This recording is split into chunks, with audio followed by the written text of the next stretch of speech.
যারা আপনাদেরকে এগুলো করার জন্য আসলে উৎসাহ দেয় কিংবা আপনাদের ওই সমর্থক গোষ্ঠী যারা চুপ করে থাকে তাদেরকে বলছি, জনগণ যদি একবার এই সকল সেন্টিমেন্টের বিরুদ্ধে দাঁড়িয়ে যায় তাহলে আপনাদের অস্তিত্ব সংকটে পড়বে। তাই জনগণের চাওয়াটার কথা চিন্তা করুন, সময়ের দাবির কথা চিন্তা করুন।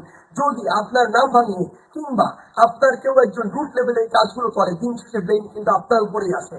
তো এই জিনিসটি মাথায় রেখে পুরো বাংলাদেশে এই যে নতুন আরেকটি 16 বছরের যে বিভিন্ন চিত্র ছিল, উদাহরণ ছিল, সেগুলোর যে নতুন আরেকটি এক্সটেনশন কেউ কেউ তৈরি করছে নতুন করে কিংবা নতুন আরেকটি সংস্কৃতি কন্টিনিউ করার চেষ্টা করছে, আমাদের জায়গা থেকে স্পষ্ট বার্তা আমরা এটি সমর্থন করি না।